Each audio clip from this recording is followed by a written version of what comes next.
Gentili amici Granata, siamo qui con Mario Patrignani, il presidente dei Fedelissimi Granata di Pesaro. Un uomo comunque puro, nobile, spontaneo e soprattutto estremamente Granata.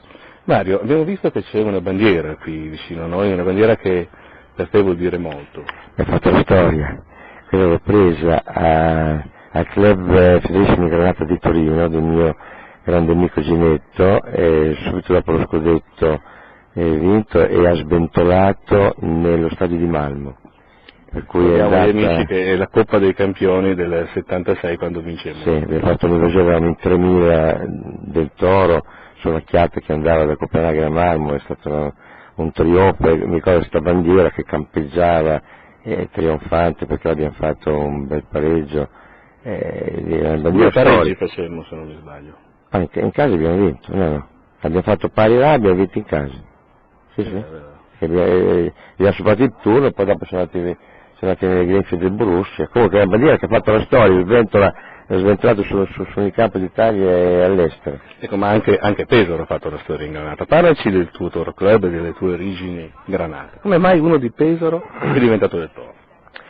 Intanto c'è un background che risale molto dietro e mi trovo in casa un pezzo di latta bruciacchiata che ha portato mio padre nei giorni tragici vicino al 4 maggio del 49 e mi ritrovo questo pezzo di latta bruciacchiata, era una latta, un pezzo di latta dell'aereo schiantato su Perga, quindi già sono cresciuto con queste reliquie leggendarie, già mi aveva affascinato.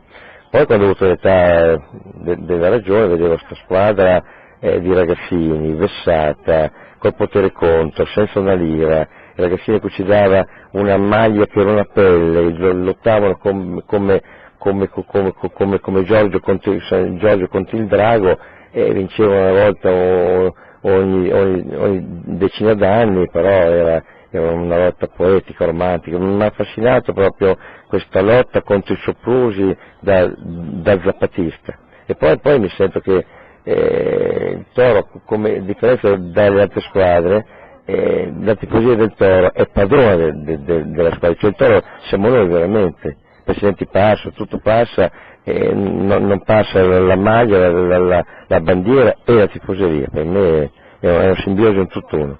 Ecco, sappiamo che comunque questo drago bianco-nero, ecco, come affrontava San Giorgio Granata al drago bianco-nero?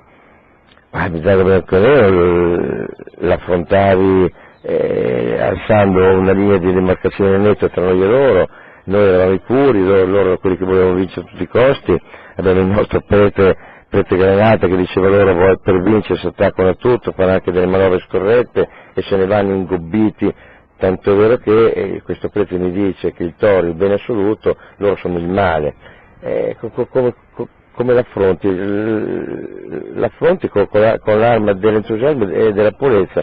Certo che con il loro strapotere, vedere che nei derby, lì, perché il nostro mio amico Purici quando partiva con le narici fumanti, tirava su i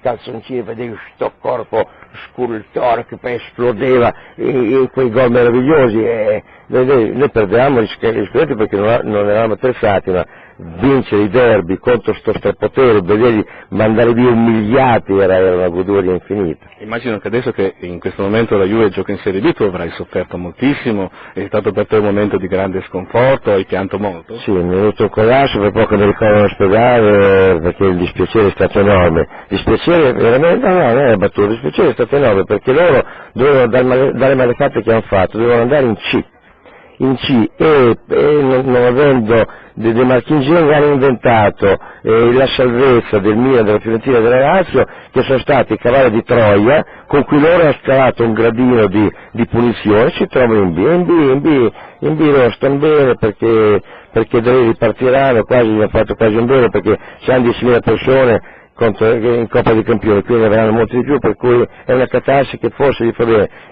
forse andati in C sarebbe stata una cosa straordinaria, era quasi sul punto di fallimento.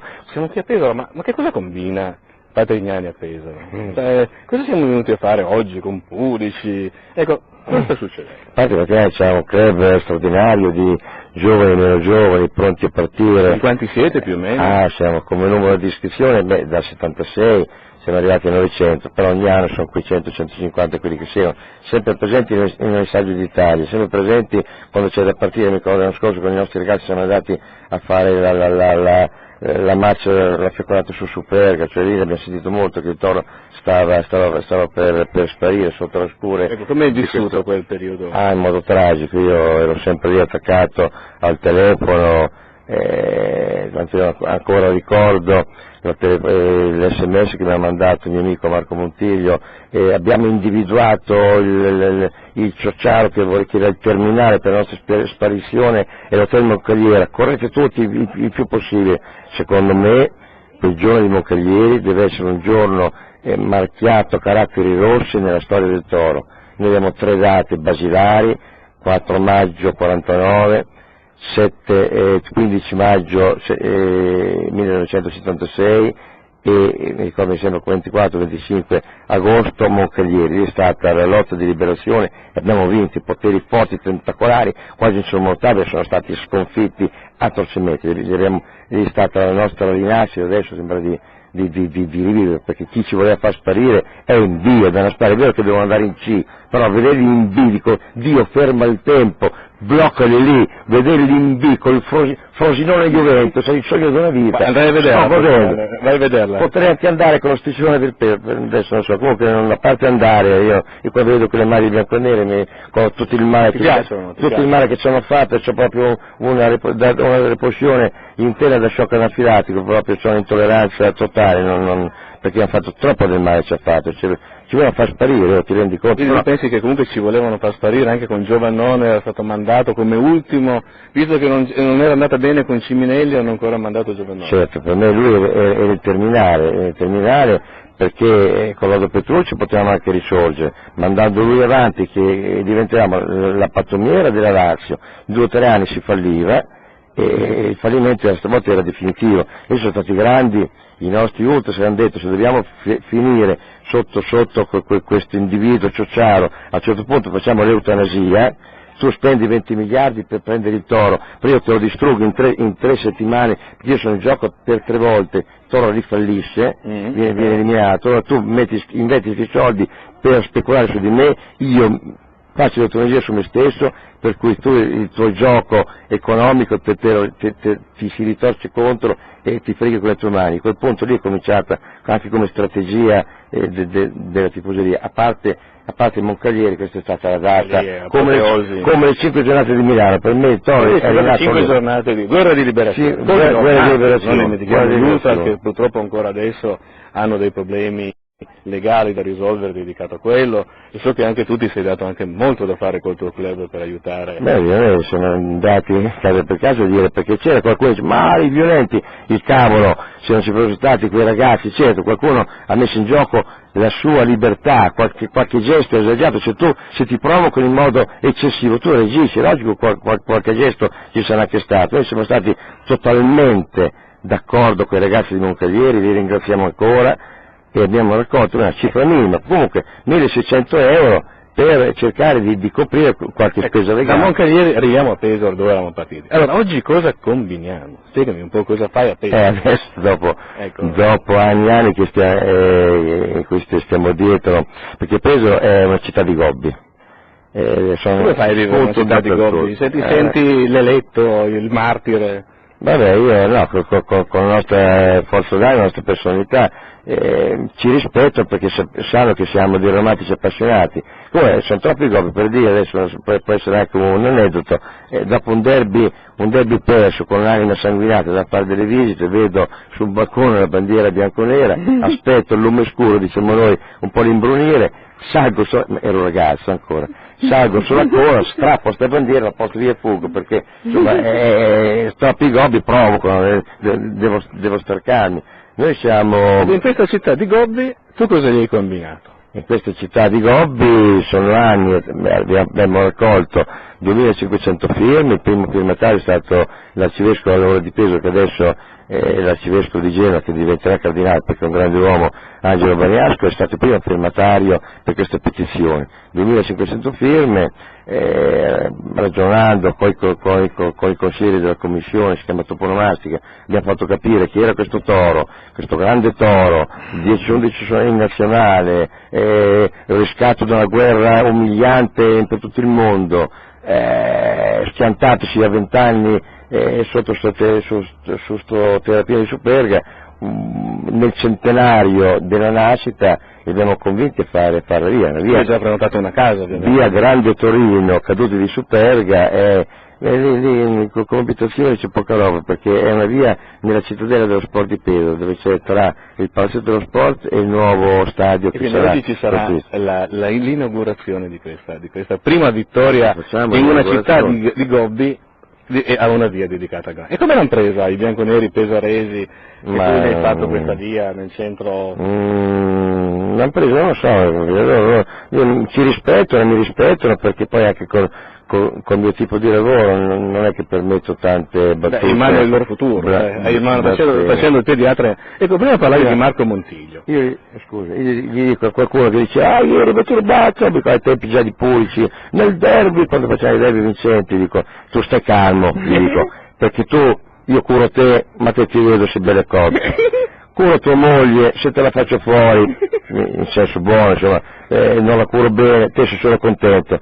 Ricordati bene, non fare spiritoso con me, io curo anche tua figlia, e se sbagliassi qualcosa, ma io scherzavo, scherzavi, mettiti buono lì e di il nome del padre quando parli del toro e sciacquati la bocca. Ma mi hanno detto un'altra cosa, oltre a fare le vie, oltre a fare il presidente, oltre a fare il pediatra e fare anche il pediatra che minaccia, sei anche il responsabile del presidente del coordinamento dei Toro Club.